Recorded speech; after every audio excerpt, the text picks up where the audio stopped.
우리 예전에 이런 광고가 있었습니다. 결론은 버킹엄. 아주 어렸을 적에 이렇게 들려왔던 굉장히 내리에 박히게 만든 광고였는데요. 이 광고는 SS 패션이라고 하는 데서 남성 정장 브랜드 광고였죠. 아무리 봐도 이 가격에, 이런 합리적인 가격에 이런 좋은 품질이 없다, 대안이 없다 하여서 이게 정답이다 하면서 결론은 버킹엄이라고 했던 한 추억의 광고였습니다. 제가 어렸을 적이라 한 90년대 광고인가 봤더니 이게 80년대 광고더라고요. 오늘 말씀의 제목을 결론은 사랑이다, 결론은 버킹엄이 아니라 결론은 사랑이다 라고 하였습니다. 왜 그러냐, 우리가 성경을 압축해보면 압축해보면 나오는 메시지, 우리에게 들려주는 음성이 있죠. 그것은 무엇입니까? 하나님이 우리를 사랑하신다. 할렐루야. 그래서 이 성경을 우리는 이렇게 말합니다. 하나님의 사랑의 편지이다. 우리가 오늘 읽고 있는 이 로마서 정말 압축해볼 때 결국 이것이 남는 거죠. 하나님이 우리를 사랑하시는데 너무 사랑하신다. 그 사랑 안에서 우리는 거듭나며 하나님의 사람으로, 하나님의 은혜로 우리는 새로워질 수 있다라고 말씀하고 있는 것입니다. 자, 이 로마서의 뒤에 부분도 남아 있습니다. 13장 이 8절, 오늘 우리가 본 13장 8절에서 10절을 이렇게 읽는 가운데 멈춰졌습니다. 그리고 마음의 결단을 내렸습니다. 결론을 내리기로 로마서를 끝내야 되겠다.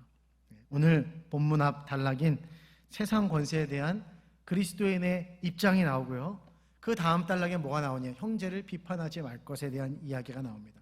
그 이후에는 소제목을 보면 덕을 세우는 문제.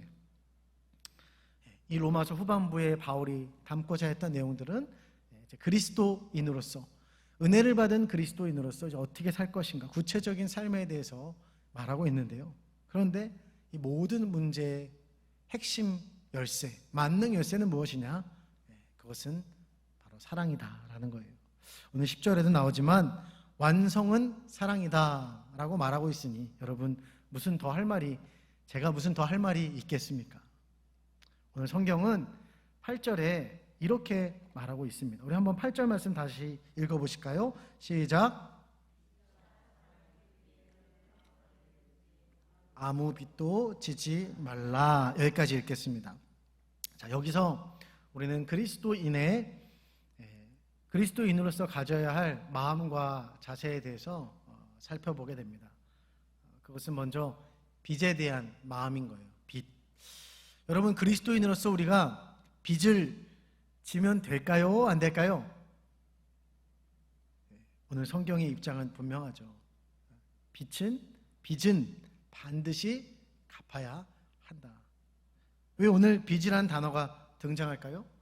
바로 앞 단락에서 이제 세상 권세에 대해서 이렇게 잘 협조를 해야 되고, 특별히 조세 문제에 대해서, 나라에 대해서, 국가에 대한 의무, 국민으로서 우리는 국가의 보호를 받는 자이죠. 마땅히 그래서 나라에 내어야 될 이 조세 내어야 된다. 이런 거에 빚을 져서는 안 된다. 이런 거 연체하고 그러면은 안 된다라고 말하는 거예요. 그러면서 또 개인적인 빚에 대한 문제를 바울이 생각할 수밖에 없는 거죠. 그래서 오늘 말씀에 바울은 아무에게든지라고 말하고 있는 거예요. 그러니까 이것은 무엇을 말하냐면 개인적인 채무에 대한 문제도 이야기하고 있는 거예요. 개인적인 채무의 문제, 반드시 갚아야 된다. 웬만하면 이거 져서도 안 되고 반드시 꼭 갚아야 한다. 여러분, 빚은 상호 간의 관계, 신뢰를 깨트립니다. 때로는 이 문제로 인해서 정말 절친했던 사이가 평생 원수로, 아주 도저히 용서할 수 없는 그런 원수로 바뀌어져 버린 것도 우리가 보게 되는 거죠. 교회 안에서도 이 채무의 문제로 서로 이 신뢰의 관계가 깨어지고 어려워지는 경우들도 참 덜어 있습니다. 신뢰를 깨트리고 관계를 깨트리는 문제이기 때문에 성경은 빚에 대한 입장을 정리하고 있는 거예요. 빚을 지는 삶을 살면 안 된다. 반드시 갚아야 한다. 그러나 여러분, 실제 우리의 삶은 어떻습니까? 여러분, 민감한 질문이죠. 빚이 있어요, 없어요?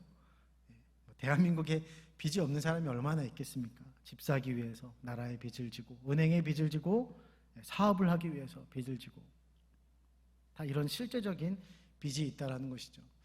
구약 성경, 구약 시대에도 보면은 가난한 자들은 빚을 졌습니다. 그래서 성경은 이 율법에 이러한 규정을, 이런 것에 대해서 규정을 두었다는 거예요. 당연히 바울 또한 이런 문제를 모를 리 없습니다. 그리고 그 당대에 이런 문제들도 여전히 있었을 것이죠. 이런 문제를 생각하다가 바울에게 찾아온 마음이 있는 거예요. 어떤 마음이 찾아왔을까요? 빚이란 건 져서는 안 되는데, 져서는 안 되는 빚, 반드시 갚아야 되는데, 근데 사람들 안에서, 많은 사람들 안에서 빚이 있다. 그런데 가만히 보니까 누구에게 빚이 있어요? 자기 자신에게 빚이 있다는 거예요. 누구한테 빚을 졌을까? 바울은 누구에게 빚을 졌을까요? 가깝게는 사람에게 빚을 졌다라고 한다면 예수님 믿는 사람들, 그리스도인들에게 빚을 졌다라고 말할 수 있죠. 그가 거듭나기 전에 예수님을 박해하던 그 시절에 너무나 많은 사람들을, 예수 믿는 사람들을 핍박받게 하고 죽게 만든 장본인이었어요.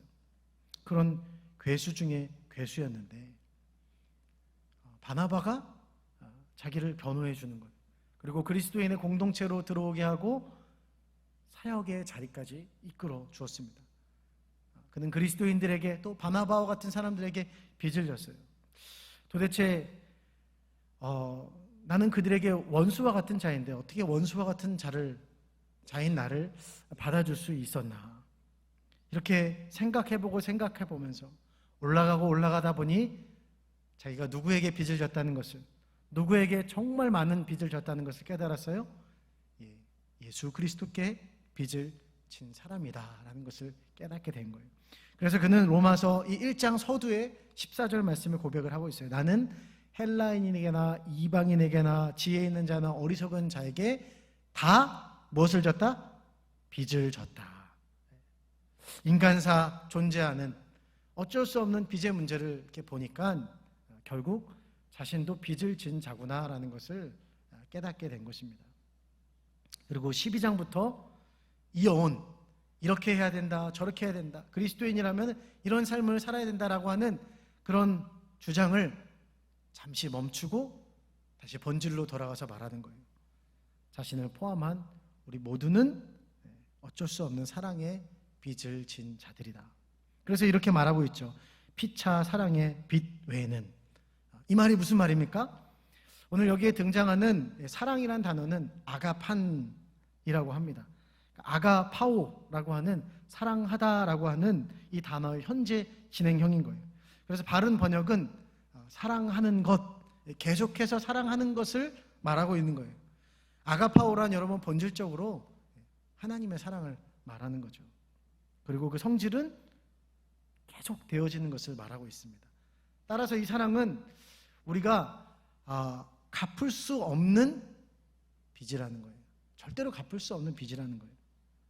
그래서 우리 또한 빚진 자의 마음으로 어떻게 해야 된다? 계속 갚아 나가야 한다라는 것이에요. 그래서 이것을 잘 이해한 오리겐이라고 하는 교부는 이런 말을 했습니다. 사랑의 빚은 영원하며 우리는 결코 그 빚을 면제받지 못할 것이다. 우리는 날마다 그 빚을 갚아야 하지만 또한 날마다 그 빚을 져야 한다. 위클리프라고 하는 사람은 좀 더 간결하고 명확하게 말했습니다. 사랑은 우리 믿는 자가 완전하게 갚을 수 없는 빚이다. 이들은 성경의 그 입장과 메시지를 잘 분별했어요. 이해했어요. 성경이 짧은 구절을 통해서 우리에게 말씀하고 있습니다. 우리는 사랑하기 위해 마땅히 사랑의 빚을 져야만 한다. 그리고 빚을 진 마음으로 또 사랑해야만 한다. 그런데 여러분, 그렇다면 여기 있는 우리 모두는 사랑을 받아야 될 자들입니다. 그런데 여러분, 사랑받을 준비가 되어 있으십니까? 어떤 사람은 보면 사랑받을 준비가 안 되어 있는 사람들이 꽤 많습니다. 남을 도와주고 특별히 남을 잘 섬기는, 그래서 사랑을 나눠주는 일에 익숙한 사람이 사랑을 받는 것에 미숙한 경우들이 있어요. 왜 그럴까요? 이런 이유가 있는 거죠.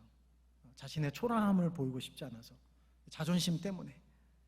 또 더 본질적으로 보자면 정말 제대로 된 사랑이 무엇인지, 본질적인 사랑을 경험하지 못한 거예요. 그러니까 사랑을 받을 준비가 안 되어 있는 거죠. 여러분, 자녀들이 이 몸과 마음이 성장하고 자라나는 데 있어서 제일 중요한 게 뭘까요? 부모의 사랑 아니겠습니까? 부모의 사랑 없이 온전하게 클 수 있는 자녀가 어디 있겠냐는 거예요. 그래서 사랑을 받는다는 것은, 사랑이라는 것은 어떤 사람을 성장시키는 요소다.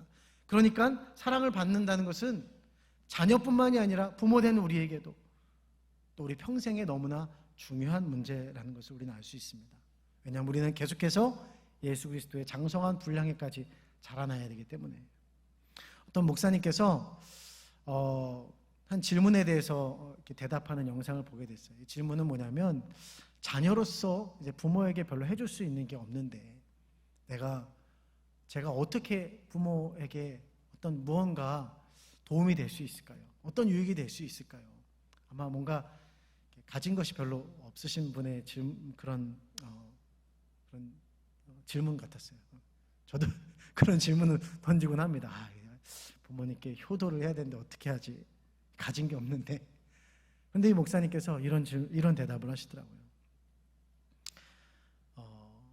이 자녀들이 부모에게 있어서 해줄 수 있는 최고의 선물이 무엇이냐? 그것은 부모로 하여금 내가 여지껏 살아온 삶이 그렇게 무가치하고 헛된 인생이 아니라는 것을 여러분이 증명해 주시면 된다. 그러니까 어떻게 해야 된다?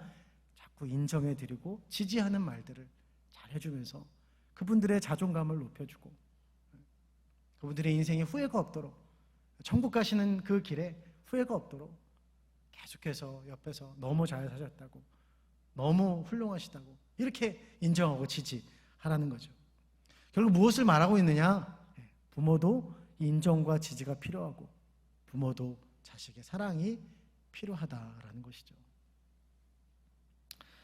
최근에 이제 저희 할머니의 돌아가시기 전에 면회를 다녀오느라 또 장례를 치르는 가운데 이렇게 고모들과의 시간들을 좀 많이 보내게 됐습니다. 고모들과 이제 아버지와 같이 이렇게 대화하고, 예전에 아버지의 삶을 이렇게 나누시면서 듣게 되면서 두 가지 생각이 들었어요.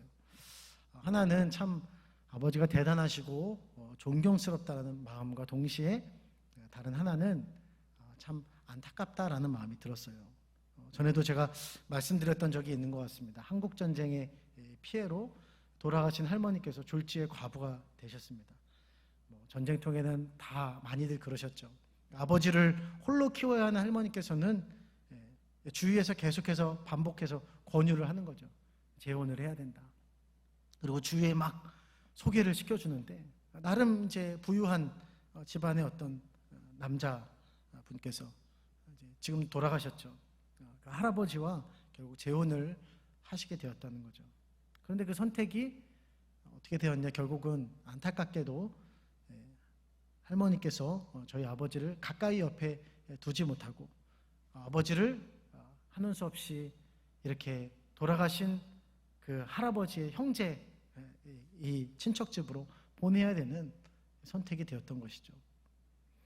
한참 이 어린 아들로서는 어린 아들은 어머니의 사랑을 받아야 할 때인데, 이 친척집에서 막 돌면서 크니까 저희 할머니께서 어떤 마음이 드셨겠어요? 마음이 안타깝고 늘 아들에게 미안한 마음이 크셨어요. 그러다 보니까 그 사랑이 누구에게로 왔을까요? 바로 저에게 많이 온 거죠. 어렸을 때부터 할머니 집을 가면 너무 참 좋고 할머니가 많이 사랑해 주셨던 그 기억이 납니다. 아무튼 고모께서는 돌아가신 할아버지가 아니라 전사하신 할아버지가 아닌 새로운 할아버지의 자녀들인 거죠. 근데 고모들이 참 성품이 좋아요. 근데 고모들께서 막 옛 이야기를 꺼내면서 아버지가 이렇게 어렸을 때 참 힘들었다, 우리와 같이 크지 못해서 겪었던 어떤 슬픈 이야기들을 막 하시면서 우시는 거예요.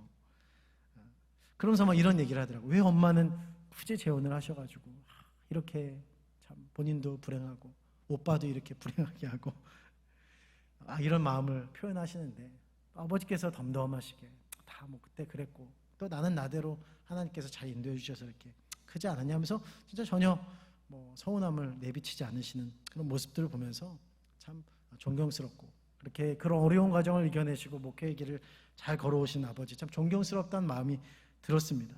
근데 동시에 저희 지난 유년 시절을 이렇게 생각해 보니까 아버지에 대한 안타까운 마음이 들더라고요. 바로 그러한 일 때문에 한참 사랑을 많이 받아야 될 아버지께서 그렇게 못 받으시니까 아버지가 부모가 돼서 어떻게 했어요? 일어나는 문제가 있었다는 거죠.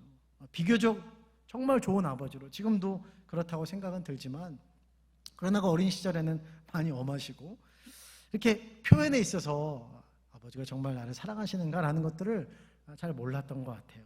지금은 충분히 부모의 아버지의 사랑의 표현의 방식을 잘 이해하게 되었지만 그때는 그걸 잘 이해하지 못했어요. 그리고 좀 어색했던 거죠. 그러다 보니까 저도 지지를 잘 못 받는 것 같고 실수와 실망을 안겨드리면 안 될 것 같고 그런 모습들이 이렇게 자라고 나면서 어느 순간 제가 이게 하나님의 은혜로 깨닫게 됐어요.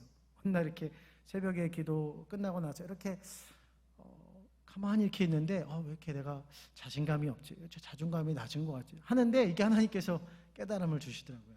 그렇구나. 근데 그게 뭐 아버지가 잘못했다 이런 게 아니라 다 이해가 되는 거죠. 아버지도 사랑을 많이 못 받으셔서 그렇게 더 적극적으로 표현 못 하시고 나도 그런 걸 못 받아서 조금 그랬던 모습이 있었고 특별히 우리나라는 이제 유교의 문화가 강하죠.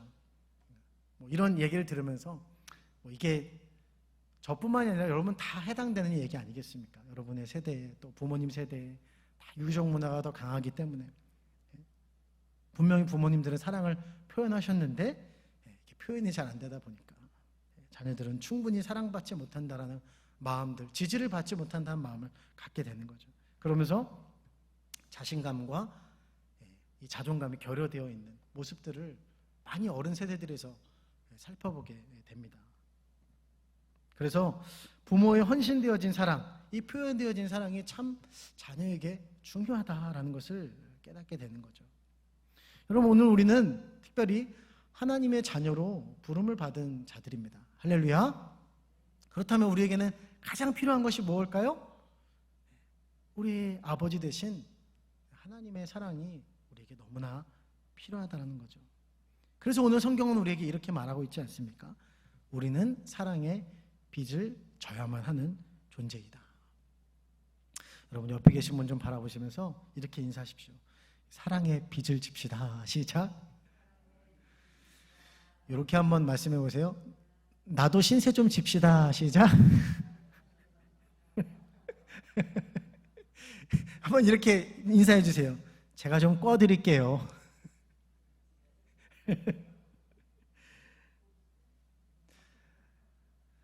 안 꿔주신다고요? 여러분 오늘 이 사랑은 아가폰이라고 했습니다. 원형은 아가파오죠. 아가파오란 우리가 잘 아는 이 아가페랑 다르지 않습니다. 이 사랑은 인간적인 사랑, 우정의 사랑을 말하는 게 아니에요. 지난 시간에도 설명드렸듯이 우정의리는 필라델피아라고 했어요. 필레오 이런 말입니다. 그것은 인간 안에 누구나 가지고 있는 형제의 정도예요. 형제를 보면서 불쌍히 여기는 오늘날 나타난 여러 가지 안타까운 기사를 보면서 아유 안타깝다 그런 마음들. 그러나 아가파오는 다릅니다. 예수님이 이렇게 말씀하셨던 내가 너희를 사랑한 것 같이 너희도 서로 사랑하라. 이때 나오는 말이 아가파오죠. 내가 너희를 사랑한 것 같이. 그러니까 무슨 사랑이에요? 신적인 사랑을 말하는 거예요. 그래서 예수님은 또 이어서 말하는 겁니다. 원수를 사랑해라. 이때 이 사랑이 아가파오의 사랑인 거예요. 여러분 원수를 어떻게 사랑해요? 원수만 봤다 하면 그냥 근데 그 원수가 어디 있어요? 때로는 내 가까이 있는 데 있더라. 내 집안에도 있더라. 이 용서가 안 되고 사랑이 안 되고 도저히 사랑하려고 그래도 이건 너무나 불가능한 거예요. 인간적인 마음으로는 이게 될 수가 없는 겁니다. 그래서 이 사랑은 신적인 사랑이다라는 말입니다. 그러니까 이런 사랑은 신적인 사랑의 마음이 우리 안에 이렇게 들어와야지, 훅 하고 들어와야지, 이식이 되어야지 우리가 할 수 있는 거예요. 한마디로 은혜로 주어지는 사랑이다라는 거예요. 만약 이런 사랑이 우리 안에 입혀졌습니다. 그래서 원수를 사랑할 수 있는 지경에까지 이르렀어요. 그러면 오늘 9절에 말씀하고 있는, 여러분 9절에 말씀하고 있는 간음하지 말라, 살인하지 말라, 도둑질하지 말라, 탐내지 말라 한 것과 같은 또 그 외에 다른 계명들, 여러분 지킬 수 있겠어요, 없겠어요? 당연히 무조건 지키죠. 지킬 수 있죠. 남의 마음에 상처를 주는 일을 할 수가 없어요. 왜? 하나님의 말씀처럼 내 자신처럼 그들을 사랑하기 때문에. 내가 상처받는 일을 나도 싫어하는데 누가 상처받는 일을 내가 좋아하겠어요? 신적인 사랑, 예수님의 사랑이 있으면, 예수님의 사랑은 자신을 희생하면서 남을 이롭게 하는 사랑인 거예요. 그래서 따라서 민폐를 끼칠 일은 전혀 일어날 수 없다라는 거죠. 그래서 10절은 결론적으로 이렇게 말하고 있습니다. 10절 말씀 다 함께 읽어보실까요? 시작. 사랑은 율법의 완성이다. 자, 사랑은 무엇이다? 율법의 완성, 끝판, 결론이다. 결론은 사랑이다. 문제는 뭘까요? 내가 이런 사랑을 하고 있느냐? 내 안에 지금 이런 사랑이 있느냐? 여러분 다시 한번 옆에 분 좀 한번 바라보시죠. 예. 지그시 한번 바라보세요. 보기도 싫습니까? 안 보면 아예 없는 거예요. 어떻습니까? 여러분 아가파오가 보이세요? 아가파오? 그 신적인 사랑이 막 눈에 넘치십니까? 막 꿀이 떨어지십니까? 그냥 웃음이 나오죠, 웃음이. 한 주간 저의 삶을 돌아보면서도 이렇게 웃음이 나와요, 웃음이. 오늘 로마서의 결론을 내리면서 정말 해답과 같은, 정답과 같은 결론인데 이 말씀이 참 어렵게 느껴집니다. 이렇게 정해놓고서는 야, 결론은 사랑이다. 너무 제목이 좋다 했는데 와, 너무 어렵다. 왜일까요? 내가 제대로 실천을 못하는데 이게 뭘 어떻게 얘기를 할 수 있냐. 쉽지 않다는 거죠. 어떤 목사님께서 이렇게 목사님들이 설교를 많이 하시잖아요. 특별히 담임 목사님들이 설교를 많이 하시는데 설교를 수도 없이 많이 하는데 이렇게 결론을 보니까 이 성도들이 잘 기억도 못하고 잘 이걸 적용하고 지키지를 못한다는 거예요. 그래서 딱 결심을 했답니다. 그래, 한 가지 제목만 놓고 지킬 때까지, 적용하고 제대로 될 때까지 설교를 해야 되겠다. 그래서 1년 동안 그렇게 설교를 했대요. 자, 몇 개의 제목을 가지고 설교했을까요? 네? 찍어보세요. 몇 개의 제목 가지고 설교했을까요? 4개 했답니다. 4개. 그러니까 한 주제를 가지고, 오늘 이제 사랑이다 하면 사랑 가지고 몇 개월 한 걸까요? 3개월간 한 거죠. 근데 제가 생각을 해봤습니다. 사랑이라는 주제로 3개월 가지고 될까? 될까요? 제가 내린 결론은 절대 안 된다. 적어도 거의 1년 내내 해야 되지 않을까. 왜냐하면 이건 끝판이고 본질이기 때문에 그런 거죠. 때로는 그래서 이 주제를, 이 심오한 주제를 깊이 생각해 보면서 내가 너희를 사랑한 것 같이, 예수님이 나를 사랑한 것 같이 사랑하는 이 사랑, 이 사랑을 생각해 보면 참 깊은 절망을, 내 안에 깊은 절망을 할 수밖에 없는 거예요. 그러나 그럼에도 다시 소망을 찾게 됩니다. 그 소망은 저에게서 찾는 것이 아니죠. 그 소망은 바로 아가파오의 사랑을 친히 보이신 예수 그리스도, 하나님의 사랑에서, 하나님에게서 이것을 찾을 수 있습니다. 여러분, 오늘 결론인 아가파오 사랑을 예수님이 수도 없이 언급하셨는데 이렇게 언급하시면서 딱 한번 이 말을 바꾸신 적이 있어요. 아가파오 해야 된다 하면서 말씀하시는 가운데 아가파오라는 이 단어를 바꾼 적이 있었어요. 언제일까요? 예수님께서 죽으시고 부활하신 후에 다시 베드로를 찾아가셨습니다. 그리고 베드로와 함께 이 아침을 먹은 후에 베드로와 단 둘이 시간을 가지는 거예요. 이전에 어떤 일이 있으셨는지 여러분 잘 아시죠? 베드로가 예수님을 배반하고 부인하고 저주까지 하고 이렇게 그랬어요. 그런 다음에 처음으로 만난 거예요. 그러니까 베드로는 어떻게 했어요? 쥐구멍에 막 숨고 싶겠죠. 근데 예수님께서 그런 베드로에게 찾아가셔서 이야기하는 거예요. 네가 나를 사랑하느냐? 네가 나를 아가파오하느냐? 그때 베드로의 대답이 뭐였을까요? 주님, 제가 주님을 사랑합니다. 이때 사랑은 필레오예요. 아가파오라고 대답을 할 수가 없는 거죠. 필레오라는 단어를 보니까 가룟 유다가 예수님을 입맞춤을 했을 때, 예수님을 팔기 위해서 입맞춤을 했을 때, 존경의 표시를, 사랑의 표시를 했을 때 쓰인 단어가 필레오더라고요. 베드로 자신도 차마 아가파오라고 못하는 거죠. 수준을 내릴 수밖에 없는 거예요. 나는 주님을 사랑하긴 하는데 아가파오는 아니고 필레오예요. 그러니까 예수님이 다시 물어봐요. 네가 나를 사랑하느냐? 아가파오 하느냐? 베드로가 뭐라고 대답했을까요? 똑같이 주님 필레오 합니다. 그러자 세 번째 주님이 뭐라고 말씀하셨을까요? 네가 나를 사랑하느냐? 세 번째 물으실 때 예수님이 물으신 그 단어는 아가파오가 아니었습니다. 그때 단어를 바꾸는 거예요. 네가 나를 필레오 하느냐? 진짜 아가파오 하나님의 사랑이 무엇인가를 보여주는 그런 장면이 아닐 수 없습니다. 정말 철저하게 수준이 낮은 우리들은 필레오밖에 할 수 없는 거죠. 그런데 하나님께서 친히 자신을 낮추시면서 수준을 맞추시면서 아가파오 해야 되는데 우리는 반드시 그렇게 해야만 하는데 주님이 수준을 낮춰주시는 거예요. 그 배려와 그 사랑을 보면서 그 말씀을 보면서 다시 힘을 얻는 거죠. 하나님 다 아시는구나. 우리가 잘 못하는 거 아시는구나.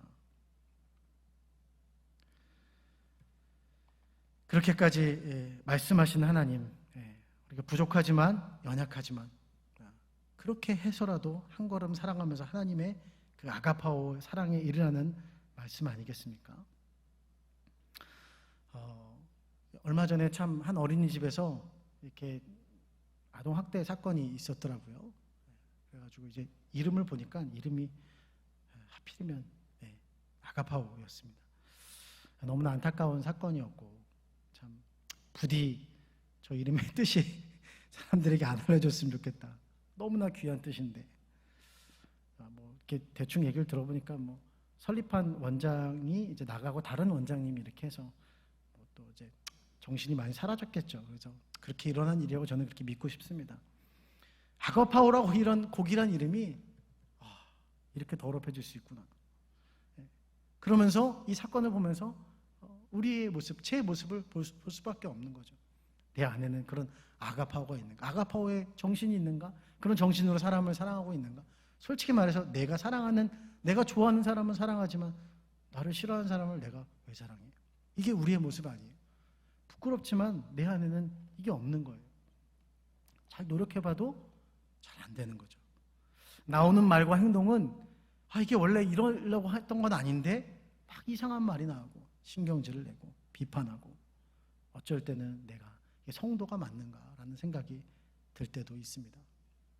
어쩌면 오늘 말씀의 이 결론이 되는 말씀, 사랑은 율법의 완성이니라.